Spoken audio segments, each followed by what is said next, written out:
The Blonde Identity, a novel by Allie Carter, performed by Emily Ellet and Andrew Eiden. For the Gigi's, I'm so proud of you. Chapter 1. Her. Here's the thing about waking up with no memory in the middle of the night, in the middle of the street, in the middle of Paris. At least you're waking up in Paris. Or so the woman thought as she lay on the cold ground, staring up through a thick layer of falling snow at the Eiffel Tower's twinkling lights. She didn't know about the bruise that was growing on her temple. She didn't see the drops of blood that trailed along the frosty white ground. And she absolutely positively didn't remember why she was lying in the street, like someone who had tried to make a snow angel and fell asleep mid-swoop.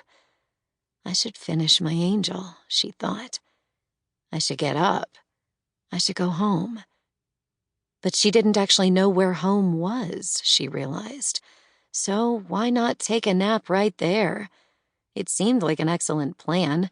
After all, the snow was fluffy and soft, and the world was quiet and still, and sleep was such a wonderful thing.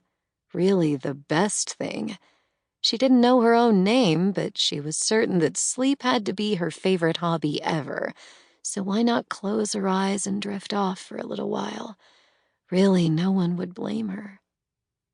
But then she heard the low moan of the motorcycles, the shouts of the men, and a figure appeared over her, blocking out the Eiffel Tower's shimmering glow, casting a shadow in the middle of the night, blurry, dark, and shouting, "Get up, Alex! Run!" So my name is Alex, the woman thought, just before she realized she was probably going to die. Him. He was going to kill her. Yep, it was just that simple. At that place in time, he had 2 items on his to-do list. 1, find Alex. 2, kill Alex. The 3rd item would have been save Alex, but he decided to scratch that one off in Venice. By the time he tracked her to Marseille, he had added maim Alex. But now they were in Paris, and Paris meant he was 6 days, 3 car chases, 2 shootouts, and 1 very questionable exit from a fast-moving speedboat into his hunt. So kill Alex really was his only option. As soon as he found her. Luckily, he just had to follow the trail of blood to the body that lay almost lifeless in the middle of the street. He was so angry when he thought she was already dead.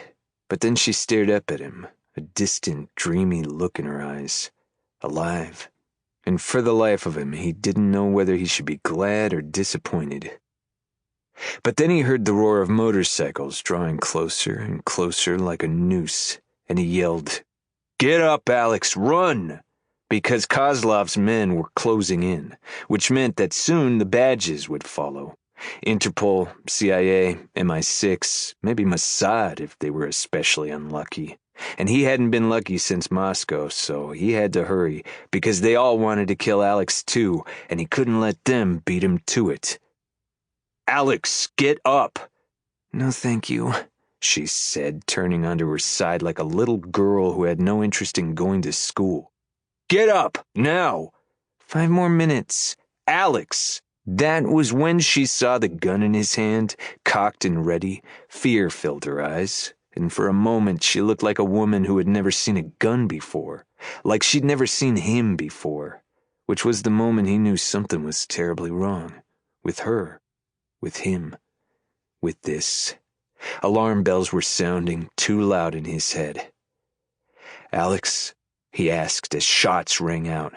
Instantly he spun and took aim, and by the time he turned back, Alex was already gone. Chapter 2. Her.